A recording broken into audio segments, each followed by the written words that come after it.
Private hospital का bill insurance cover करूगी कि नहीं? मुख्यमंत्री सहज योजना कार्ड हैगा, फिर कोई टेंशन नहीं, थोड़ा सारा ट्रीटमेंट कैशलेस है। बिना पैसिਆਂ ਦੇ? जी हाँ। ਹਰੇਕ ਨਾਗਰਿਕ ਜਿਹੜਾ ਹੈ ਉਹ ਮੁੱਖ ਮੰਤਰੀ ਸਿਹਤ ਕਾਰਡ ਜਦੋਂ ਬਣ ਗਿਆ ਤਾਂ ਉਹ 10 ਲੱਖ ਰੁਪਏ ਦਾ ਮੁਫਤ ਤੇ ਕੈਸ਼ਲੈਸ ਜਿਹੜਾ ਇਲਾਜ ਕਰਾਉਣ ਦੇ काबिल भी होगा, एलिजिबल भी होगा। पंजाब सरकार लेकर आई है दुनिया की पहली सेहत योजना। अब पैसे के कारण पंजाब का कोई भी नागरिक बढ़िया इलाज से वंचित नहीं रहेगा। सेहत का हक सबके लिए। ये बात मेरे हिसाब से तो ये बात मेरी समझ नहीं आती कि दूसरे शहर से यहाँ पर लोग आते हैं और अच्छी खासी तादाद में आते हैं और पुलिस प्रशासन उन पे कोई जोर नहीं चला रहा है, उल्टा जोर मेरे पे चला रहा है। तो ये मेरे को गालियाँ देते हैं, पूरा प्रशासन के साथ घूम रहा है, इनको ये नहीं मना कर रहा, रोक नहीं रहा इनको प्रशासन। सबसे बड़ी बात ये है, ठीक है। उसके बाद जब मैं नीचे गया प्रशासन ने मेरे को उठाया, यानी कि मेरे को थाने में बंद कर दिया, बिठा दिया उन्होंने मेरे को 2-2.5 घंटा मेरे को वहाँ बिठा के रखा।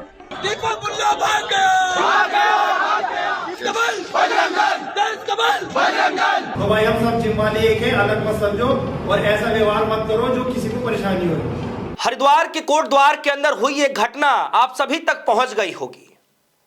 वो घटना याद है आप सभी को कि एक बुजुर्ग व्यक्ति, मुस्लिम समाज से आने वाला व्यक्ति, तकरीबन 30-35 साल एक दुकान पर काम करते हैं, अपनी ही दुकान पर काम करते हैं और दुकान का नाम होता है बाबा। स्कूल ड्रेस और तमाम चीजें, कपड़े से रिलेटेड वो सामान बेचते हैं। बजरंग दल के लोग कुछ पहुंचते हैं और उनसे कहते हैं कि अपना नाम बदलो, लेकिन तभी मसीहा के तौर पर बन खड़ा हो गया दीपक। जब उससे नाम पूछा जाता है तो दीपक कुमार ने अपना नाम बताया, मेरा नाम मोहम्मद दीपक है। मोहम्मद दीपक उन्होंने नाम इसलिए बताया क्योंकि वो हिंदू मुस्लिम एकता की बात करना चाहते थे। समझिए, एक हिंदू लड़का खड़ा होकर के, जिम ट्रेनर खड़ा होकर के तथा कथित अपने आप को हिंदुवादी कहने वाले लोगों के सामने उठ खड़ा हो गया। बजरंग दल के कुछ लोग जो है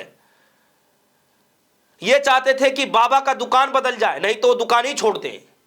लेकिन जब उनके सामने दीपक खड़ा हुआ, क्योंकि दीपक हट्टा कट्टा लंबा चौड़ा व्यक्ति जब खड़ा हो गया तो भागते हुए सब नजर आए। और जैसे जब भागते हुए नजर आए तो अगले दिन का खबर यह हुआ कि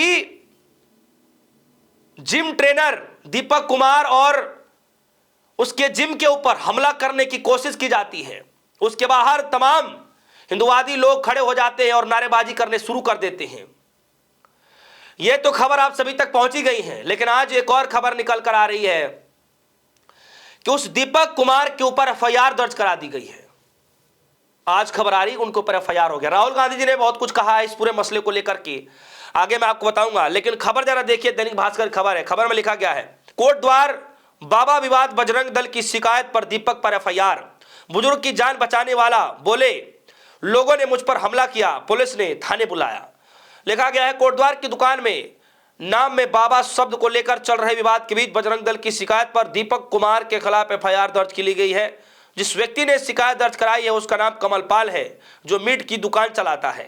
इसके अलावा एक एफआईआर पुलिस की ओर से दर्ज कराई गई जिसमें दुकान पर हंगामा करने वाले 30-40 लोगों को अज्ञात दिखाया गया है। इस पर सरकारी कार्य में बाधा डालने के, शांति भंग करने का आरोप है। वहीं बजरंग दल से जुड़े कमलपाल की शिकायत पर दीपक कुमार और विजय रावत के खिलाफ दर्ज की गई है एफआईआर, जिसमें गाली गलौज, जाति सूचक शब्दों का प्रयोग और मारपीट के आरोप लगाए गए हैं। दरोगा विनोद चपराना की शिकायत पर एफआईआर। पुलिस के अनुसार 31 जनवरी सन 2026 को सूचना मिली थी कि पूर्व में पटेल मार्ग स्थित बाबा ड्रेस दुकान को लेकर एक विवाद हुआ, जिस संबंध में दीपक कुमार के विरोध में उस जिम और दुकान पर प्रदर्शन किए जा रहे थे। इस दौरान प्रदर्शनकारियों ने नारेबाजी करते हुए सड़क जाम किया, धार्मिक भावनाओं को ठेस पहुंचाने वाले शब्दों का प्रयोग किया और सार्वजनिक शांति भंग करने का प्रयास किया था। मामले में उप निरीक्षक दरोगा विनोद चपराना की शिकायत पर कोतवाल कोटवार के भारतीय न्याय संहिता की धारा 191, 121, 126, 196, 352 तथा क्रिमिनल लॉ अमेंडमेंट एक्ट की धारा 7 के तहत मुकदमा दर्ज कर लिया गया है। अब यहां पर सवाल यह है कि इधर जो है जो 30-40 लोग जाति सूचक शब्दों को लेकर के अपमानित करने का काम कर रहे हैं, उनको धमकी भरे अंदाज में बोला जा रहा है दीपक कुमार को, तो इधर अज्ञात में एफआईआर किया जा रहा है और उधर दीपक कुमार को पर एफआईआर दर्ज करा दिया गया। मतलब बजरंग दल का किसी नेता, किसी कार्यकर्ता ने शिकायत कर दी तो मतलब शिकायत कर दी, एफआईआर होना ही होना है। लेकिन सब कुछ होने के बावजूद भी बजरंग दल के कार्यकर्ताओं पर एक के ऊपर भी एफआईआर दर्ज नहीं हुआ। सारे के सारे अज्ञात हो गए। अज्ञातों के ऊपर एफआईआर दर्ज हुई है, सोचिए, जबकि सब कुछ पुलिस प्रशासन के सामने हुआ है। वीडियो जरा देखिए। ये इस वीडियो में इधर जो है नारेबाजी की जा रही है और एक शख्स भाग करके ऐसे कूद करके जाता है जैसे मानो पता नहीं क्या ही कुछ कर लेगा। लेकिन बुरा मत मानिएगा, ये जो व्यक्ति कूद कर जा रहा है ना, दीपक के सामने टिक भी नहीं पाएगा। गलती से दीपक से टकरा भी जाए ना तो इतना नहीं है कि मुकाबला कोई कर पाएगा, लेकिन फिर भी दिखाया ऐसे जा रहा है जैसे पता नहीं क्या हो जाएगा, समझिए। और आज जब कुछ तथाकथित अपने आप को हिंदूवादी कहने वाले जो लोग जो नफरत फैलाने की वहां पर कोशिश कर रहे थे, बजरंग दल के कार्यकर्ता कहे जा रहे हैं, अब उनके खिलाफ भी दीपक कुमार के साथ में बहुत सारे जिम ट्रेनर भी साथ में आ गए हैं। ये वीडियो देखिएगा कि अब जिम ट्रेनरों ने भी ऐलान कर दिया है दीपक के साथ आने के लिए। उसके बाद में राहुल गांधी जी की बातों पर आऊंगा कि उन्होंने क्या कुछ कहा इस पूरे मसले को लेकर के। भाई कैसे बात सब, तो भाई आपको पता होगा कोट द्वार में क्या क्या चल रहा है दीपक भाई के साथ। दीपक भाई ने एक हेल्प करी किसी की, तो उनके साथ बजरंग दल वालों ने क्या कर रखा है। तो भाई दीपक भाई के साथ हम सब जिम वाले हैं, सब जितने भी जिम वाले, जितने भी ट्रेनर और जितने भी जिम करते हैं लड़के, सब दीपक भाई के साथ हैं। तो इसमें डरने की कोई बात नहीं। दीपक भाई जब आप कहोगे, जब हम कोट द्वार में आपके साथ खड़े पाएंगे, तो भाई हम सब जिम वाले एक है, अलग मत समझो और ऐसा व्यवहार मत करो जो किसी को परेशानी हो, ठीक है भाई। अब राहुल गांधी जी क्या कह रहे हैं इस पूरे मामले को लेकर के जरा सुनिए। उत्तराखंड में दीपक भारत के हीरो हैं। दीपक संविधान और इंसानियत के लिए लड़ रहे हैं, उस संविधान के लिए जिसे बीजेपी और संघ परिवार रोज रोनते की साजिश कर रहे हैं। वे नफरत के बाजार में मोहब्बत की दुकान का जीवित प्रतीक है और यही बात सत्ता को सबसे ज्यादा चुभती है। संघ परिवार जानबूझकर देश में आर्थिक और सामाजिक जहर घोल रही है ताकि भारत बटा रहे और कुछ लोग डर के सहारे राज करते रहें। उत्तराखंड में बीजेपी सरकार खुलेआम उन असामाजिक तत्वों के साथ दिख रही है जो आम नागरिकों को डराने और परेशान करने में लगी है। नफरत और डर के अराजकता के माहौल में कोई भी देश आगे नहीं बढ़ सकता। शांति के बिना विकास सिर्फ एक जुमला है और हमें और दीपक की जरूरत है। हमें और भी दीपकों की जरूरत है जो झुके नहीं, जो डरे नहीं और जो पूरी ताकत से संविधान के साथ खड़े रहे। हम तुम्हारे साथ हैं भाई, डरो मत, तुम बब्बर शेर हो। राहुल गांधी ने दीपक कुमार को लेकर के कहा कि तुम डरो मत, तुम बब्बर शेर हो। और देश के अंदर, समाज के अंदर ऐसे ही दीपकों की जरूरत है जो संविधान की रक्षा करें, लोगों की रक्षा करें, डटकर लड़ाई लड़ें। डरने की जरूरत नहीं है, आप बब्बर शेर हैं।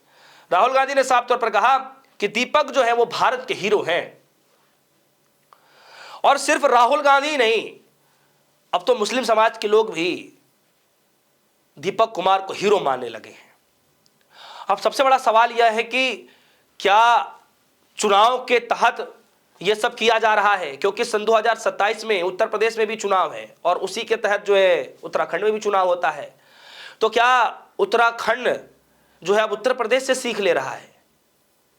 क्या अब इस तरीके से नफरती माहौल बना करके चुनाव जीतने की तैयारी की जा रही है, या फिर इसके पीछे की मंशा कुछ और है?